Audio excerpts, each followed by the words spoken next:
Fala, seus tiriça! Mais um vídeo aqui no YouTube. Dando continuidade aí nas nossas discussões, a gente veio falando desde quais são as lesões mais comuns nos esportes, até como prevenir essas lesões. Depois a gente discutiu um pouco sobre conceito de tratamento, né? Como que a gente pode abordar as lesões de um atleta. E o intuito da aula de hoje é nós discutirmos sobre as capacidades físicas que nós temos que desenvolver nesses atletas, pensando aí nesse processo de retorno ao esporte. Então, como que eu vou preparar o meu atleta para retornar à sua capacidade total para desempenhar a sua modalidade esportiva? Então, a gente discutiu na última aula que existem 3 fases de retorno ao esporte, né? Retorno à prática, que é quando a gente faz alguns testes, como testes de mobilidade, testes de força, testes funcionais, para avaliar se esse paciente está apto a retornar à prática do esporte dele, né? Retornar a realizar aquele gesto específico do esporte. Quando ele passa nesses testes, ele retorna ao esporte, que ainda não é considerado retorno à performance, né? É apenas o retorno a praticar aquela atividade e participar normalmente do seu processo de treinamento. E aí, por último, esse atleta chega aí à fase de retorno à performance. Então, ele volta ali a períodos de competição, quando ele vai competir com demais atletas, quando ele vai estar no seu maior nível de aptidão física. Então, basicamente, o que a gente vai discutir na aula de hoje é como que a gente vai tirar um atleta que estava paradão lá, que estava machucado e tal, e vai conseguir levá-lo para um processo aí de retorno ao esporte efetivo e principalmente retorno à performance efetiva. Então, um cara que passou por um pós-operatório, como que eu vou tirar ele lá de um cara que está totalmente fraco, inibido, para devolver ele para uma exigência tão grande que é o que acontece ali no esporte dele, né?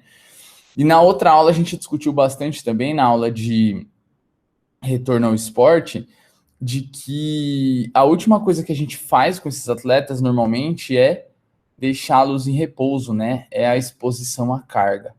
Só que essa exposição à carga precisa ser feita de uma forma inteligente, de uma forma controlada e precisa ter um objetivo específico. Então, quais seriam esses objetivos de exposição à carga?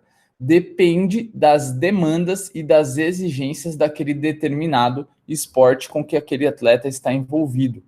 A gente discutiu um pouquinho sobre isso também, né? De que quanto maior a demanda de um esporte, menor a capacidade física que esse atleta tem de suportar esse esporte, mais chance ele tem de se lesionar, e que a maioria dos atletas, quando se lesionam, eles acabam ficando aí com essa balança de capacidade e demanda aí um pouco alterada, e a gente normalmente tenta buscar aumento desses ganhos de capacidade, seja de ganhos de força, de flexibilidade, de controle neuromuscular, de resistência, de velocidade, etc. Aumento dessas capacidades físicas para fazer com que ele seja capaz de suportar a demanda do seu processo de treinamento de novo. Então, antes de pensar em como desenvolver as capacidades físicas de um atleta, força, mobilidade, flexibilidade, controle neuromuscular, resistência, etc., nós precisamos entender qual que é a demanda desses indivíduos. Então, assim, a demanda de um atleta de corrida, de tiro, por exemplo, que é o caso dessas meninas aí, é totalmente diferente da demanda de um atleta de corrida de fundo, certo? Né? A corrida de maratona, por exemplo, é outra demanda. Assim como a demanda de um jogador de futebol, de um jogador de handball, ela é totalmente diferente entre eles. De um jogador de tênis, de um atleta que pratique salto em distância, certo?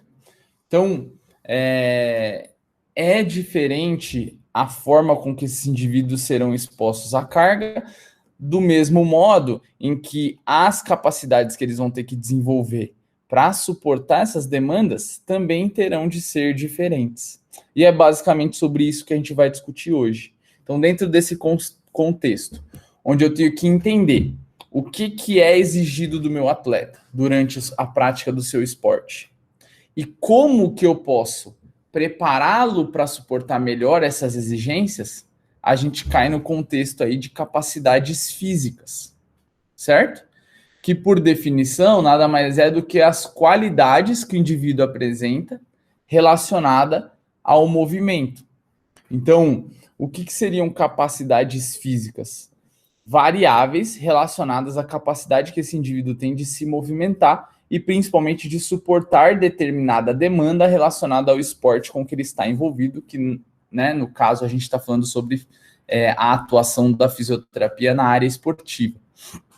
Mas você pode ter objetivos de desenvolvimento de capacidades físicas em outras áreas, na própria ortopedia ou na reabilitação cardiopulmonar, por exemplo. Mas a ideia aqui é a gente discutir sobre a influência dessas capacidades físicas e como trabalhá-las em um atleta, certo? Então, capacidades físicas são as qualidades que estão envolvidas na capacidade que aquele indivíduo tem de se movimentar. E aí, como que a gente vai conseguir aprimorar essas capacidades? Como que eu vou conseguir construir o meu atleta para ele suportar essas exigências aí do esporte ou do dia a dia ali do processo de treinamento dele? Basicamente, a gente vai conseguir desenvolver essas capacidades através de atividades físicas específicas. Então, existem formas específicas de você desenvolver resistência, de você desenvolver força, de desenvolver controle motor, propriocepção, flexibilidade, agilidade, velocidade. Cada uma dessas capacidades que estão relacionadas ao movimento, elas têm uma exigência diferente, uma importância diferente dentro da capacidade que o atleta tem de suportar as demandas de treinamento dele. Da mesma forma, a gente não vai conseguir trabalhá-las da mesma forma, né? Não vai conseguir trabalhá-las se não for com estímulos específicos e individualizados, certo? Então, esses estímulos terão que ser estímulos totalmente individualizados para cada um dos atletas, específicos para cada um dos atletas e principalmente específicos de acordo com a capacidade física com que você queira desenvolver naquele seu atleta, certo? Então, todo esse desenvolvimento, ele depende de planejamento. Então, você precisa ter um objetivo com aquele determinado exercício. O exercício que você vai selecionar para aquele atleta, ele tem que ter um objetivo específico, seja ele ganhar força, ganhar resistência, controle motor. Cada objetivo vai exigir de um determinado exercício específico, de acordo com a resistência que você vai usar, a especificidade do movimento que você vai escolher, a ordem dos exercícios que você vai realizar naquela determinada sessão de terapia, de fisioterapia. Então, se eu vou começar com exercícios de mobilidade ou se eu vou começar com exercícios de força, você também tem que pensar nisso. Se eu vou começar com exercícios mais leves para um processo de aquecimento, por exemplo. A frequência com que esse atleta vai realizar esses treinamentos podem influenciar no resultado. Então, por exemplo, para ganhos de força, você tem que fazer aí pelo menos umas 3 vezes na semana, certo? Um trabalho. A seleção de cargas, então, dependendo da carga que você vai trabalhar, você vai atingir um objetivo específico. Então, normalmente, a gente busca aí, por exemplo, ganhos de força com cargas um pouquinho mais altas, ganhos de resistência com cargas um pouquinho mais baixas. O número de repetições que você vai escolher, você também precisa definir antes. A velocidade com que o seu atleta vai realizar os movimentos também tem que ser respeitada. E o tempo de repouso entre cada uma das séries também tem que ser levado em consideração na sua tomada de decisão quando você for montar um planejamento de treinamento para esse atleta. Então, todas essas variáveis que eu listei aí vocês precisam levar em consideração na hora de pensar em um treinamento ou numa sessão de fisioterapia. Já passou o tempo do cara ir lá na fisioterapia e você fazer o que está na sua cabeça. Não, isso exige planejamento. Não só o planejamento da sessão específica, assim como o planejamento a longo, médio e curto prazo. O que seria isso, né? Então, o que seria um planejamento a longo prazo? Então, o meu objetivo é fazer com que esse cara volte a correr. Beleza. O que ele precisa para correr? Ele precisa ter força dos músculos que trabalham bastante na corrida, extensores do quadril, extensores do joelho, panturrilha, flexores plantares, né?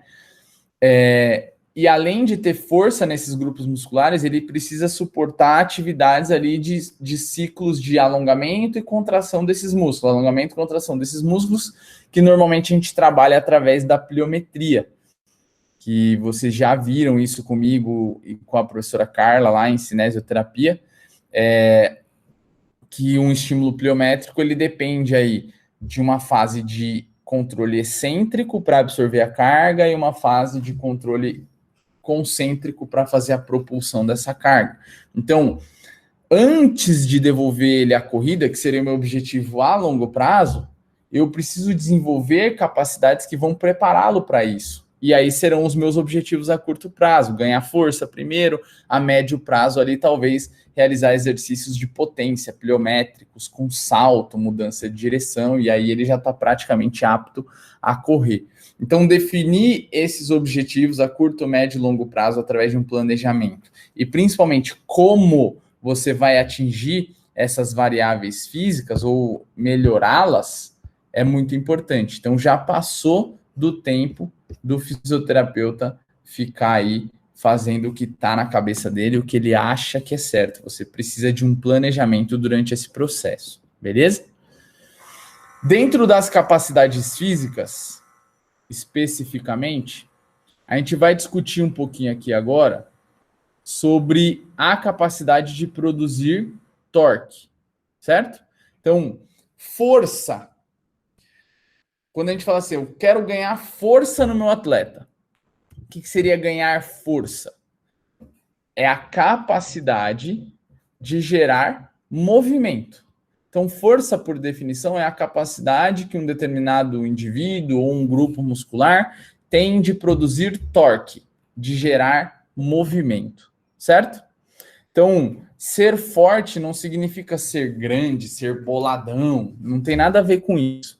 Por definição, é simplesmente a capacidade de gerar movimento com efetividade. Então, quanto maior capacidade eu tiver de movimentar uma determinada resistência, gerando movimento sobre ela, como vocês estão vendo a formiguinha fazendo aí com o graveto, quanto maior a capacidade que eu tiver de movimentar essa determinada resistência, eu tenho mais força, certo? Então, quanto maior a capacidade que eu tiver de produzir torque, de produzir movimento, significa que eu tenho mais força. Isso é força. E aí, duas variáveis muito importantes estão envolvidas na capacidade que o indivíduo tem de gerar força, tá? A primeira delas é o que a gente chama de hipertrofia.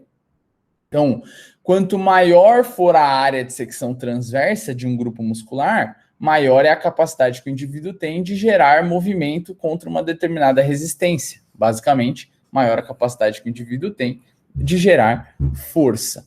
Então, para buscar altos ganhos aí de hipertrofia, eu preciso ter um aumento da área de secção transversa, certo? E aí, aumento da área de secção transversa, que é basicamente aumento da largura do feixe muscular, só se dá através de um aumento do acúmulo de proteínas. Então, por que quando a gente começa a trabalhar a hipertrofia do indivíduo, tem um aumento da chance dele ficar mais forte? Porque uma das variáveis envolvidas no aumento da capacidade do indivíduo de gerar movimento é ele ter uma área de secção transversa maior, que é o que a gente chama de hipertrofia. Então, como que isso acontece? O músculo recebe um estímulo que normalmente ele não está acostumado, não está adaptado, e isso acaba criando algumas microlesões naquela determinada fibra muscular. Em resposta a essas microlesões, o corpo organiza ali um processo de cicatrização, o que aumenta a síntese de proteínas contráteis, né? Proteínas responsáveis pela contração daquele determinado grupo muscular. E isso, né, é a reparação dessas microlesões faz com que aquele grupo muscular que era um pouco menor fique com o seu volume aumentado. Isso é o que a gente chama de hipertrofia. Então começa a crescer o músculo.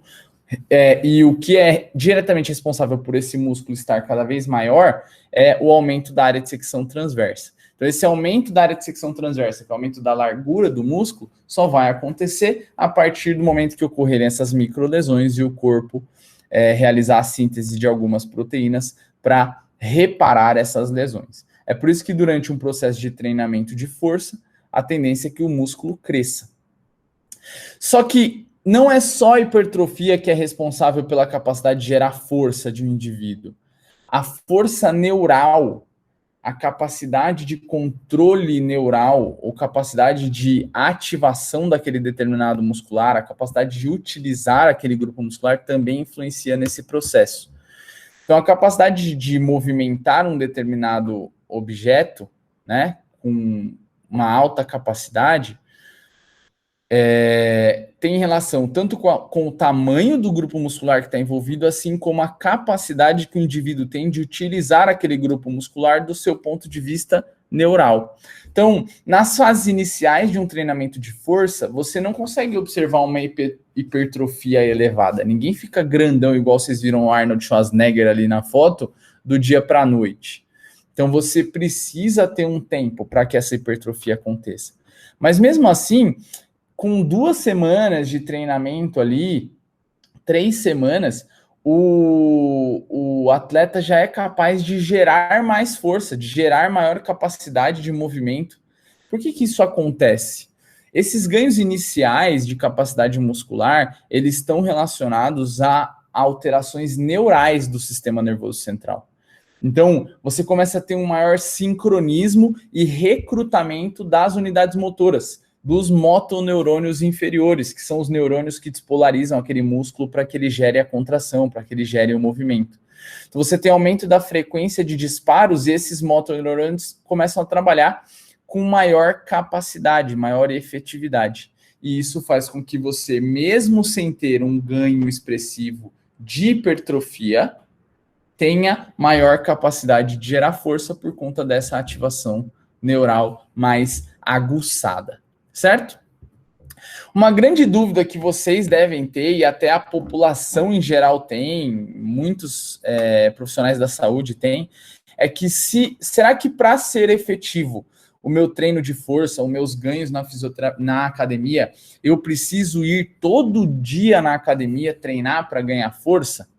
Esse trabalho aqui é uma revisão sistemática com meta-análise de 2018, ela demonstrou o seguinte, que o volume de treinamento é mais importante do que a frequência. Então, é melhor você ir para a academia 2 vezes na semana, 3 vezes na semana, do que você ir 6 vezes na semana, se o seu treino de 2, 3 vezes na semana for mais efetivo. O que eu quero dizer com isso? O que seria um treino efetivo? Outras variáveis nesse ganho de força são mais importantes, como, por exemplo, a carga que você treina. Então, se você for 6 vezes na semana e treinar levinho lá, não vai adiantar nada, certo? Não é uma influência tão grande sobre a exigência muscular, sobre a mudança do seu processo de adaptação.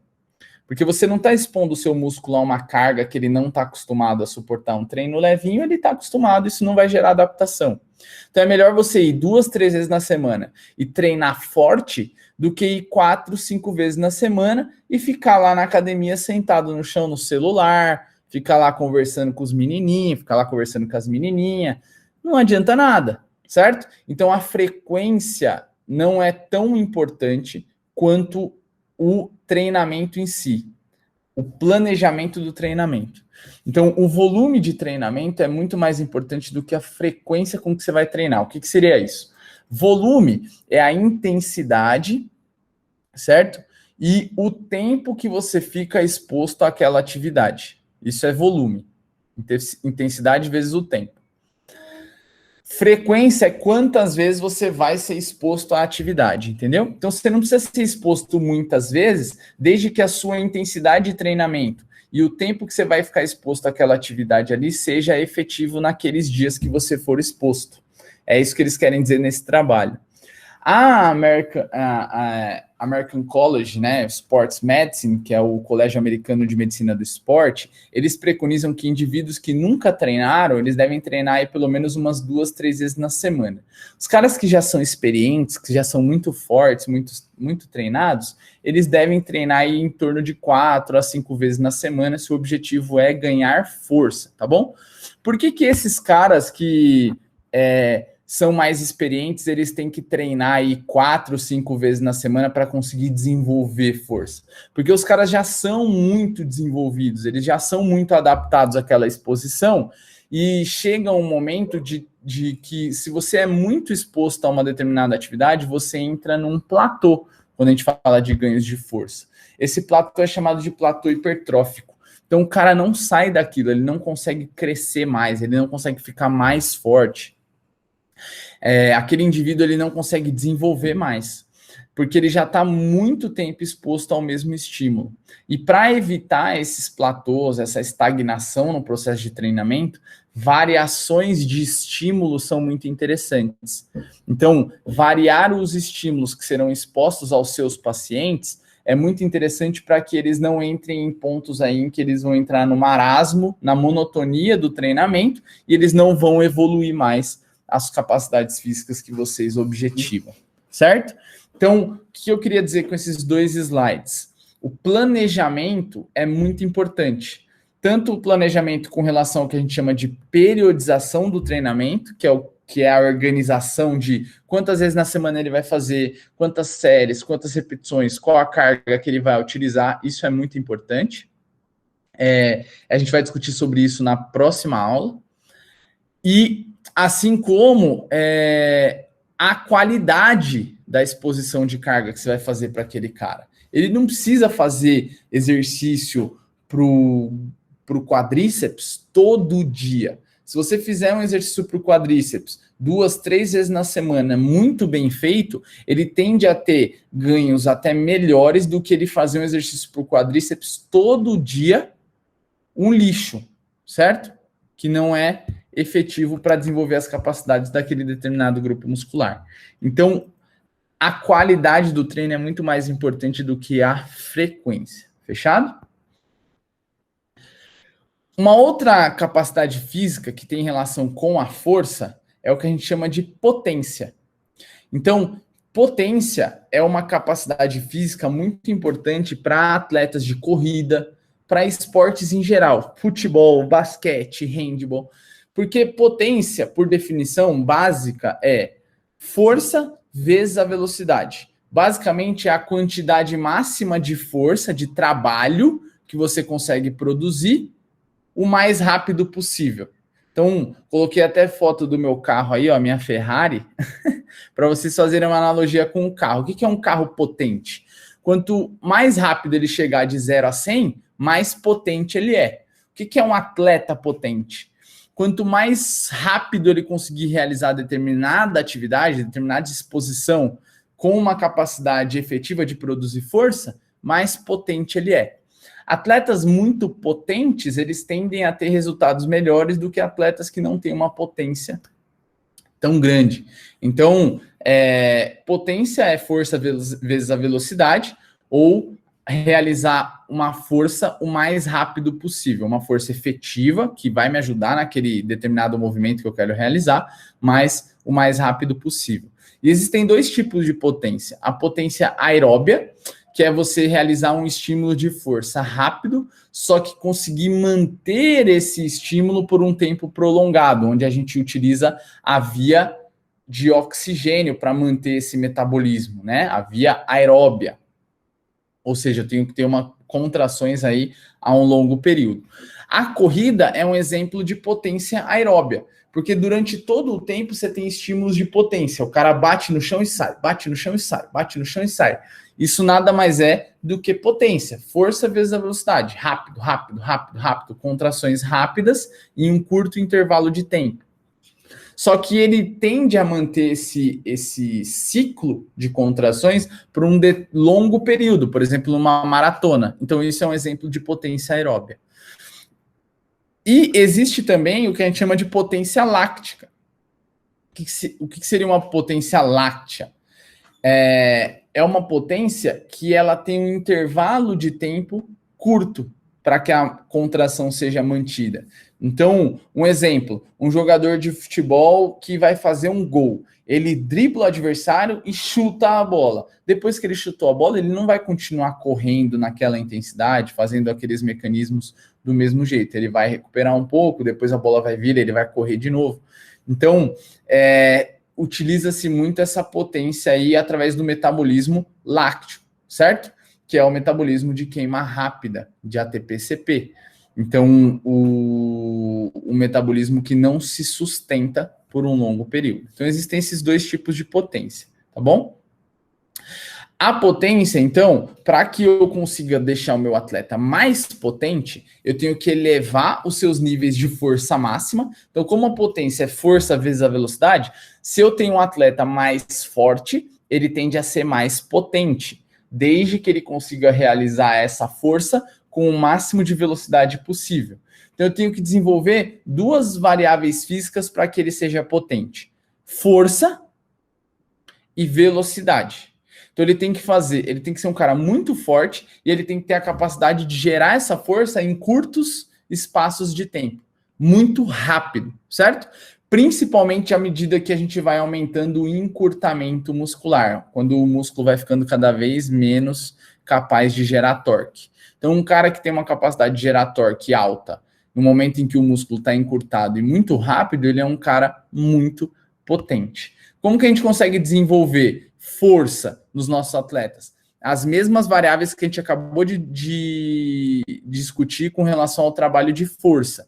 Então, trabalhar com cargas um pouco mais altas, velocidades mais lentas, chegar até o estresse daquele determinado grupo muscular, que indica que aquele trabalho foi um trabalho efetivo. E como que eu consigo desenvolver potência especificamente? Antes eu preciso desenvolver força, porque a força é a base da potência.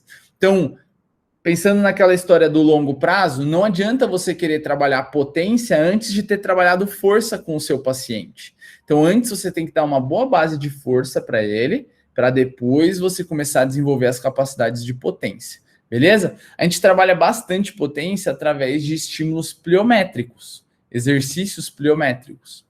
O que são exercícios pliométricos? São exercícios caracterizados por uma contração excêntrica seguida de uma contração concêntrica muito rápido. Então, obrigatoriamente, para fazer um trabalho pliométrico, você precisa ter 3 fases no trabalho: a fase excêntrica, a fase de transição entre a fase excêntrica e a fase concêntrica, que é chamado de fase de amortização. Então, eu preciso ter excêntrico, amortização, concêntrico. Nesse vídeo aqui, ó, o que seria isso? Ó, quando ele chega no solo, ele entra na contração excêntrica, ó, ele está absorvendo carga excentricamente. Quando ele chegar no final do ciclo de alongamento do músculo respondendo carga, ele vai ter uma fase de transição, que é chamada de fase de amortização, aqui, antes dele começar a subir. Quando ele começar a subir de novo, ele já entrou na fase concêntrica. Então, um trabalho pliométrico tem que ter obrigatoriamente, ó, um ciclo de alongamento e contração muscular, ó. Alongamento excentricamente, ó. A transição, que é a fase de amortização, e depois ele sobe concentricamente. Quanto mais curta for a fase de amortização, maior é a capacidade que o atleta tem de gerar potência. Porque quanto mais curta for a amortização, mais rápido ele está realizando, ele está passando daquele ciclo de alongamento-contração, certo? Então, existem formas de se trabalhar potência. Uma das mais efetivas de se fazer isso é através do trabalho pliométrico. Mas toda vez que você estiver fazendo um exercício que você está exigindo de força e fazendo ele muito rápido, você tende a estar trabalhando potência. Então, normalmente a gente trabalha com cargas, tanto cargas altas, próximo de 70 repetições de uma repetição máxima do paciente, né? Assim como com cargas baixas, próximos de 50% aí de uma repetição máxima do paciente. Normalmente a gente realiza poucas repetições, porque manter a qualidade do movimento e realizar a manutenção da velocidade durante o movimento é fundamental. Então, se o meu atleta chegou no momento que ele fadigou ali e ele não consegue manter a velocidade no estímulo do meu treino, eu já não estou trabalhando potência mais, porque para trabalhar potência eu preciso ter força e velocidade. Fechado? Então, eu preciso normalmente realizar exercícios que duram menos tempo, certo? E para manter a qualidade e a velocidade o mais altas possível. Se eu for fazer um treino de corrida, eu não estou treinando potência, e um treino de corrida normalmente é longo. Perfeito, você está treinando potência.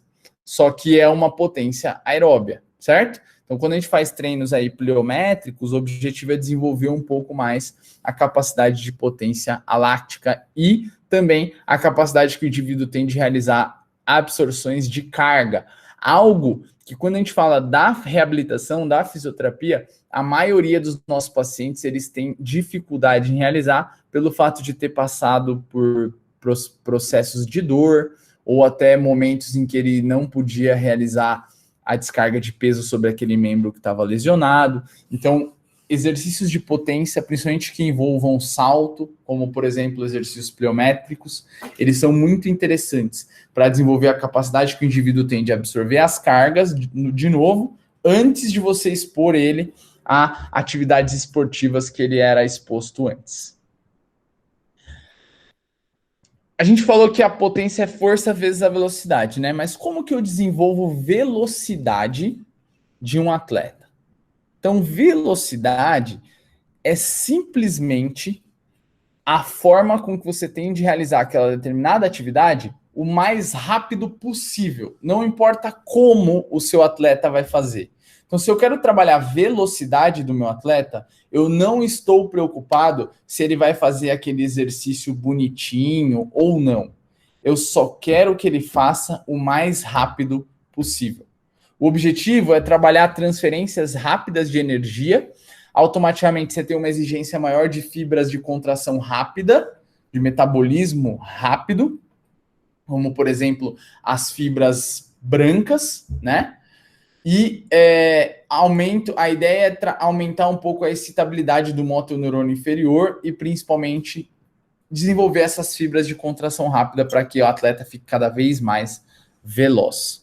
Então, velocidade, você trabalha através de estímulos de intensidade máxima, normalmente estímulos curtos, menos de 10 segundos aí, que até a gente deixa com que o atleta se recupere aí, uma recuperação longa. Por quê? Eu quero que ele faça o mais rápido possível, eu quero desenvolver simplesmente velocidade. Então eu não vou ficar preocupado se ele está trabalhando na fadiga ou não. Eu não quero que ele trabalhe na fadiga, eu quero que ele faça o mais rápido possível. Então eu vou querer com que ele esteja ali sempre descansado na hora que eu for realizar o estímulo de velocidade com ele. E aí a gente vai expor o atleta a esses estímulos de velocidade, como vocês podem ver aí, até o momento em que a qualidade começar a cair. Quando você percebe que ele não está conseguindo sustentar aquele máximo de velocidade que ele tinha, já é a hora de você parar, porque você não está desenvolvendo velocidade mais, tá? Por que eu bati tanto na tecla que velocidade você só se preocupa única e exclusivamente com a rapidez com que o atleta faz o estímulo? Porque se você quiser rapidez, né? E controle para o estímulo, você já está trabalhando a agilidade, não mais velocidade. Então, assim como na velocidade, a agilidade nós trabalhamos também com estímulos de intensidade máxima, mas nós devemos associar a esses estímulos o componente neural. Então, cones com que o atleta tem que desviar e não pode pisar, um adversário que ele tem que driblar ali o mais rápido possível para poder fazer o gol, para poder marcá-lo, que seja. Então, a agilidade nós desenvolvemos através de estímulos de intensidade máxima, mas que envolvam uma necessidade de controle neural, através de estímulos visuais, auditivos, ou até mesmo estímulos aí múltiplos, certo? Então você expõe um atleta ali, como vocês vão ver agora, a exposição de mudanças de direção. Ele tem que fazer isso o mais rápido possível, mas ele precisa fazer isso com controle. Ele não pode pisar em cima de um cone, ele não pode errar o padrão que você quer que ele faça. Então ele tem que acertar por onde ele tem que passar, onde ele tem que voltar. Então ele tem que fazer o mais rápido possível, ó, só que ele tem que manter um controle para aquele determinado movimento. Quando você associa, por exemplo, uma bola no gesto, ele tem que fazer rápido, mas ele tem que manter o controle, ele tem que devolver a bola no seu pé. Quando você associa a um arremesso, a mesma coisa. Então, isso exige mais de um componente neural do que exclusivamente você treinar a velocidade, mandar ele correr lá o mais rápido que ele pode. Então, você tem influência de um componente neural sobre a atividade. Beleza? Com relação ao controle motor, que é uma outra capacidade física, né? Que já que a gente está falando de exigências neurais, é uma outra capacidade física que a gente tem que desenvolver, principalmente em processos de pós-operatório, onde os nossos pacientes eles têm uma dificuldade grande de manter as atividades que ele realizava antes, por conta do processo de imobilização, às vezes, ou o tempo que ele fica ali inativo. Você tem que desenvolver capacidade ou devolver a capacidade que ele tem de realizar aquelas atividades de novo. E realizar uma tarefa, realizar uma atividade, só é possível através de um controle motor, um controle neural aguçado, certo? Então, assim, por definição, o que é controle motor? É a contração coordenada dos músculos através de impulsos que são enviados pelo córtex motor para as unidades motoras desses determinados músculos. Então, controle motor sempre tem que ter uma tarefa envolvida. Por que tarefa?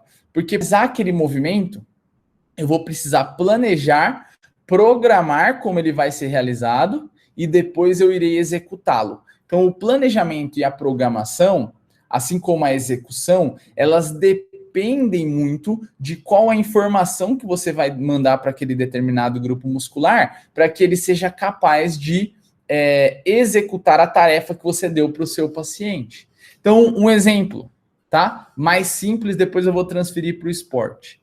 Se eu pedir para vocês colocarem a mão aí na boca, algumas pessoas vão colocar a mão assim, outras podem colocar a mão assim. Eu usei a mão direita, outras podem usar a mão esquerda, outras podem colocar a mão aqui por cima. Todos eles completaram a tarefa que eu dei, que era colocar a mão na boca.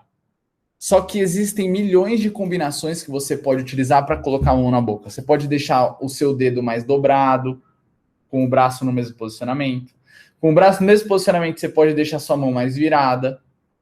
Com a mão no mesmo posicionamento, você pode deixar o braço mais aberto. Então, quem comanda como você vai utilizar essas tarefas, como você vai completar essas tarefas, na verdade, é o córtex motor, o sistema nervoso central, certo? Através de experiências prévias que você já tem com relação a esse movimento. Então, você sempre vai ter ali uma memória motora que você vai buscar em algum local como que você consegue realizar aquilo. E qual que é a melhor forma que o seu corpo encontra, onde ele vai gastar menos energia, onde você vai ter um movimento mais efetivo para completar a tarefa que você quer, de acordo com esse controle motor, certo?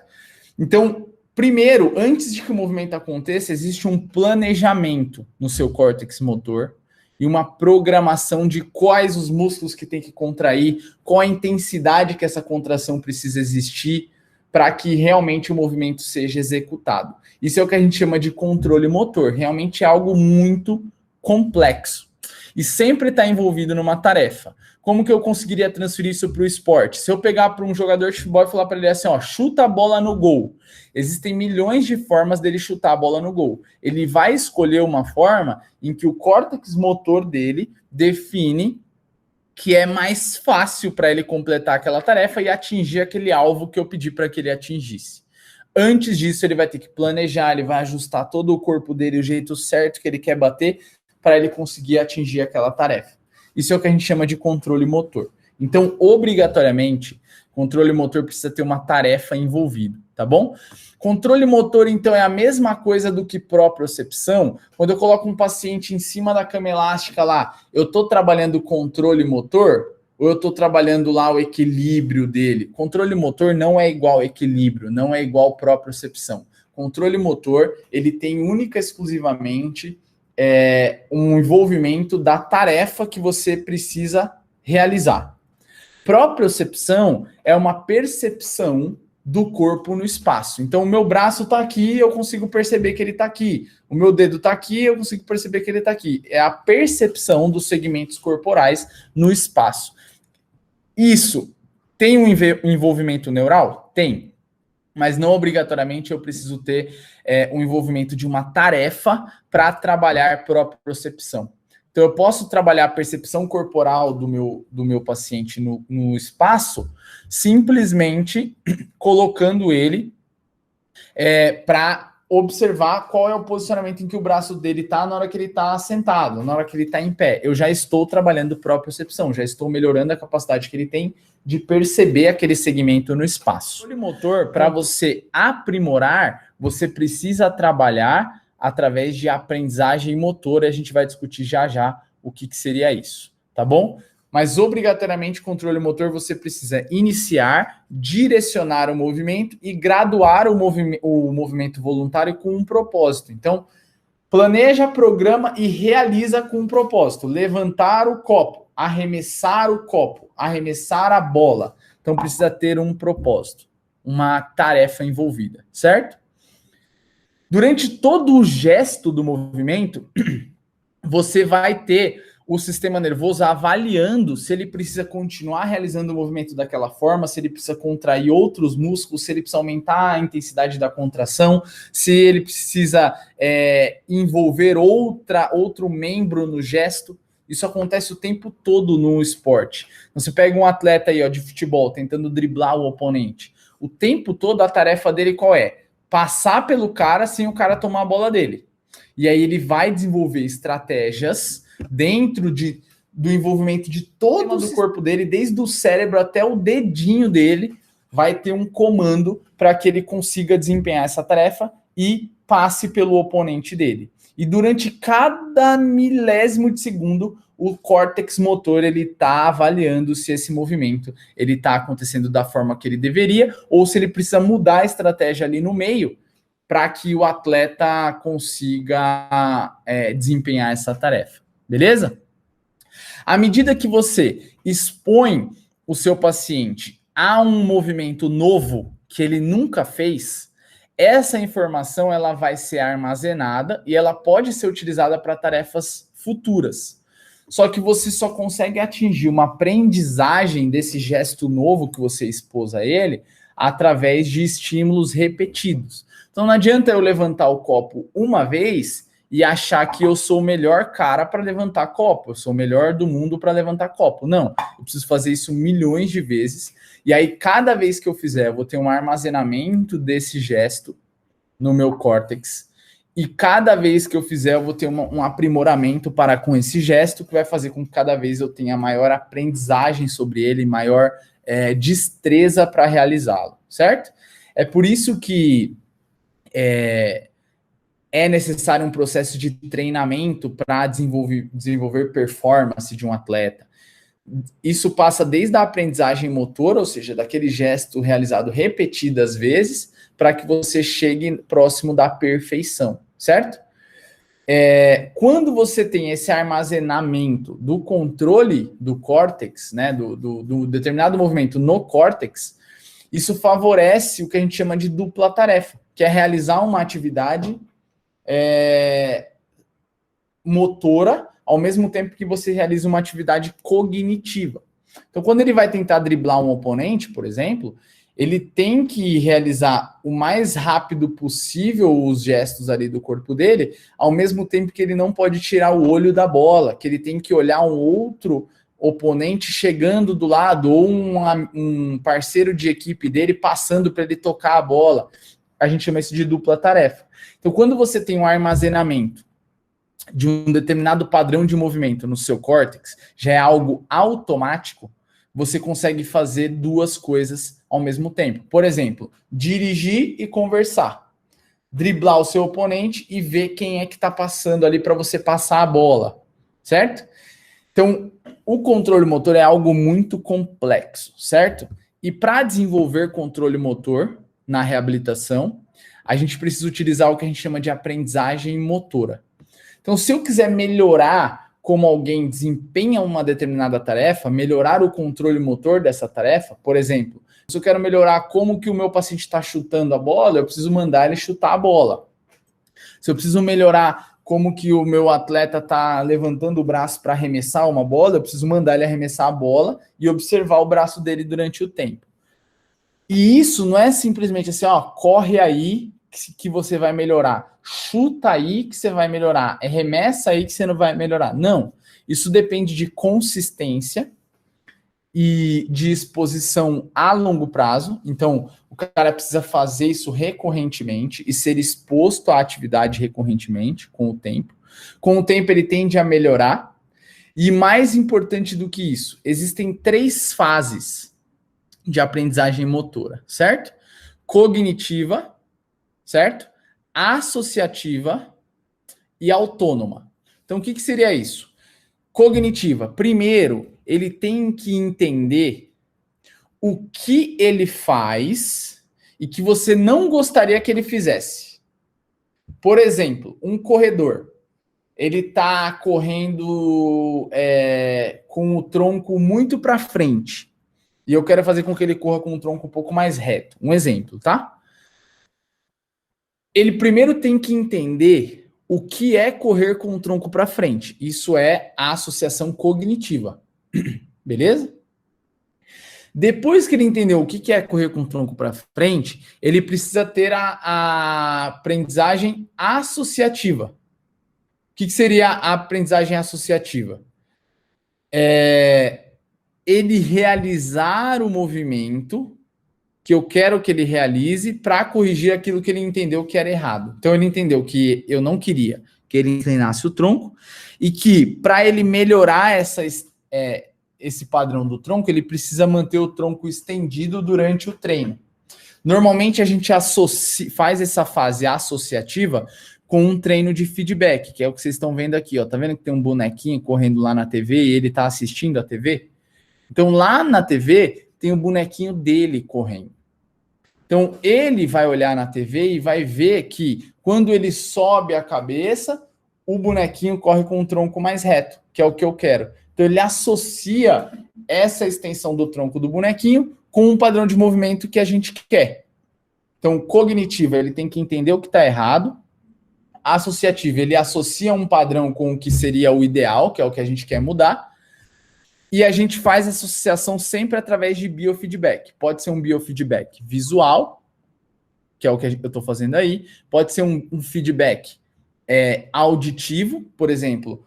Toda vez que ele bate o pé na esteira, ele vai acompanhando o barulho da batida na esteira. Eu quero que ele diminua a batida. Então é um feedback auditivo.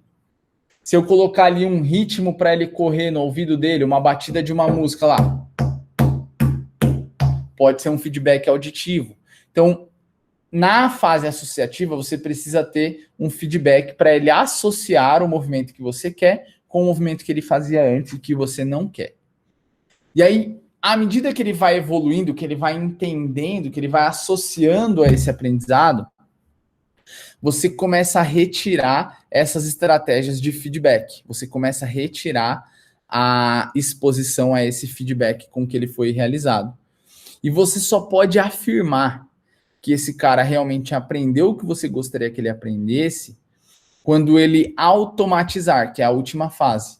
a fase autônoma. Quando ele estiver realizando o padrão que você treinou, sem você pedir isso para ele e sem ele estar preocupado se ele está realizando esse padrão ou não. Por exemplo, se você pedir para ele fazer uma conta enquanto ele está correndo, se você pedir para ele aparecer cores na televisão e ele falar qual cor que é, porque ele vai prestar atenção em outra atividade cognitiva, né? E ele mesmo assim mantendo o padrão que você treinou. Aí, quando ele conseguir manter o padrão que você treinou associado a uma dupla tarefa, você afirma que realmente ele teve uma aprendizagem motora, certo? Então, fase cognitiva, associativa e autônoma. Para fazer uma analogia, se eu quisesse melhorar a letra de vocês escrevem muito feio, tenho que melhorar a letra. O que seria a fase cognitiva? Você fala assim, ó, tá vendo essa letra aqui, ó, ela é redondinha, olha como ela é bonita. A sua letra é toda torta, muito feia. Você fala, assim que é uma letra bonita, beleza. A fase associativa é você utilizar um feedback, certo? Então você pega lá um caderno de caligrafia e pede para... E eu pegaria um caderno de caligrafia e pediria para você ligar os pontos desse caderno e fazer as letras redondinhas. À medida que você estivesse fazendo as letras redondinhas, bonitinho, eu vou começar a tirar os pontos do caderno e observo se você está mantendo a letra redondinha, bonitinha.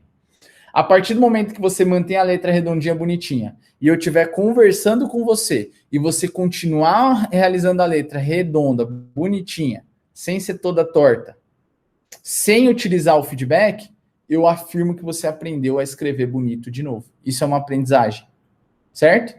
A mesma coisa acontece com o movimento. Ele precisa entender o que você não quer, depois você precisa entregar para ele estratégias de como ele pode chegar lá, que são os feedbacks, e a partir do momento que ele chegar lá com o feedback, você começa a retirar esses feedbacks para ele tentar manter esse movimento que você treinou, sozinho. E você só afirma que ele aprendeu quando você associar a uma dupla tarefa.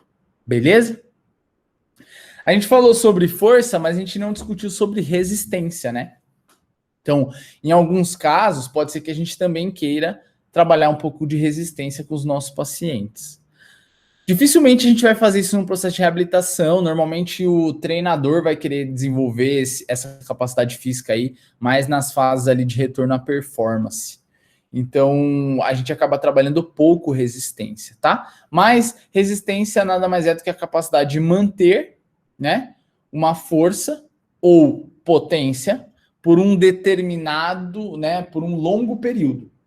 Então, normalmente, o que seria um indivíduo resistente? Ele é capaz de sustentar aquelas contrações musculares por um período longo.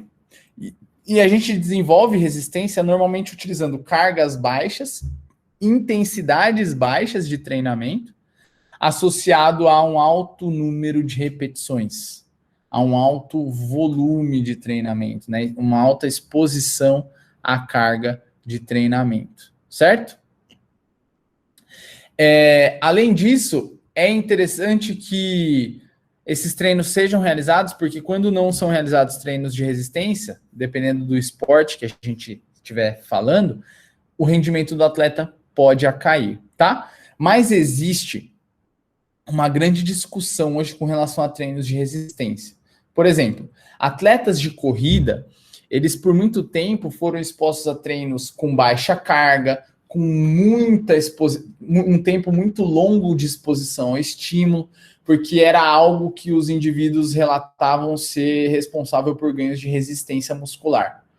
Mas alguns trabalhos começaram a sair demonstrando que você consegue melhorar a performance de atletas de corrida sem nem mesmo trabalhar resistência. Exatamente ao contrário, trabalhando exercícios de força, treinos progressivos de resistência, né? Que são treinos voltados para ganhos de força, hipertrofia.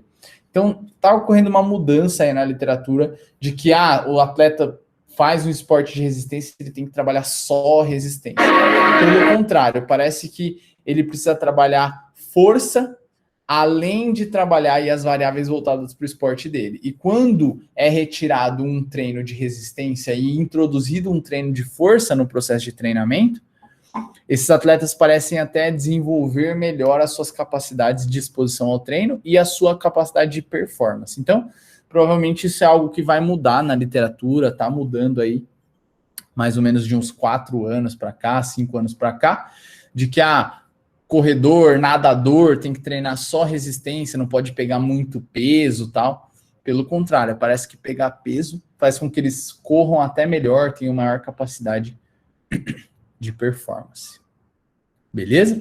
Mas, de acordo com as evidências aí, os consensos e tal, para trabalhar resistência, você acaba trabalhando com cargas mais leves e mais repetição, mas você parece ter ganhos de resistência mesmo trabalhando com cargas altas. Fechado? E para a gente fechar, vamos discutir um pouquinho sobre as diferenças entre mobilidade e flexibilidade, certo? Então, para ter bons níveis de mobilidade, você precisa ter pouca restrição tecidual, por exemplo, restrição muscular e restrição de cápsula articular, de ligamentos, certo? Além disso, você precisa ter pouca restrição da articulação em si, de tecidos intraarticulares. Então, uma boa mobilidade articular depende de uma boa qualidade da articulação em si, do meio intraarticular, assim como de uma boa qualidade, de uma boa extensibilidade dos tecidos extraarticulares, como a cápsula, ligamentos e músculos. Então, para desenvolver mobilidade, eu preciso trabalhar tanto a articulação em si, assim como os tecidos que estão em volta dela. Certo? Flexibilidade é a capacidade que esses tecidos moles têm de se deformar. Então, normalmente, para trabalhar flexibilidade, a gente atua sobre músculos e ligamentos, sobre a adaptação desses tecidos a realizarem a sua extensibilidade. Então, se eu quero melhorar mobilidade de uma articulação, não tem como eu fazer isso se eu não trabalhar flexibilidade. Porque se eu tiver um músculo, um ligamento restringindo o movimento nessa articulação, eu vou ter déficits de mobilidade. Não é sempre que a gente precisa trabalhar alongamento, mobilidade em uma determinada articulação. Variáveis de capacidade física voltada para a capacidade muscular parecem ser mais interessantes e devem ser mais priorizadas do que variáveis voltadas para a mobilidade articular. Mas em alguns casos, quando você tem restrição da mobilidade, é importante você saber como restaurá-la. Então, para restaurar a mobilidade, você precisa trabalhar tanto a integridade articular, tentar melhorar ali a lubrificação articular, o contato entre os dois ossos que estão envolvidos naquela articulação, assim como utilizar exercícios de aumento de flexibilidade. Uma das formas mais simples de se fazer isso, né, para aumentar a flexibilidade, é através do uso de alongamentos.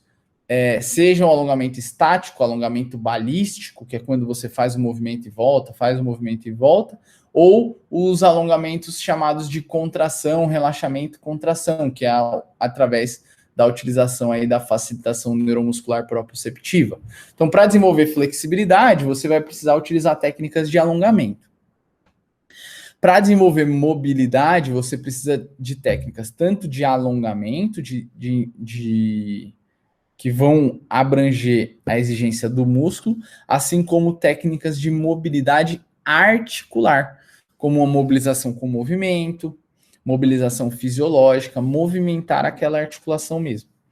Em alguns atletas, a gente vai ter que desenvolver isso, né? Por exemplo, uma lesão numa bailarina que fica muito tempo sem dançar. Você vai ter que trabalhar a flexibilidade, mobilidade articular, porque ela precisa disso para o gesto esportivo dela, para o gesto da dança em que ela está exposta, né?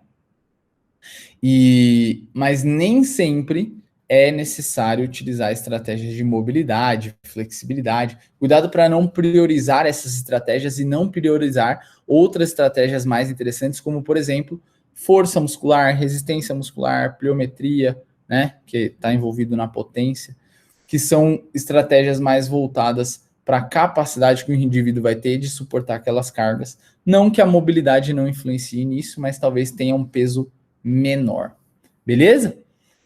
Então, a ideia dessa aula era a gente discutir diversas capacidades físicas que estão envolvidas no esporte e como que nós conseguimos desenvolvê-las para devolver a capacidade que o nosso paciente tem de realizar aquele esporte especificamente.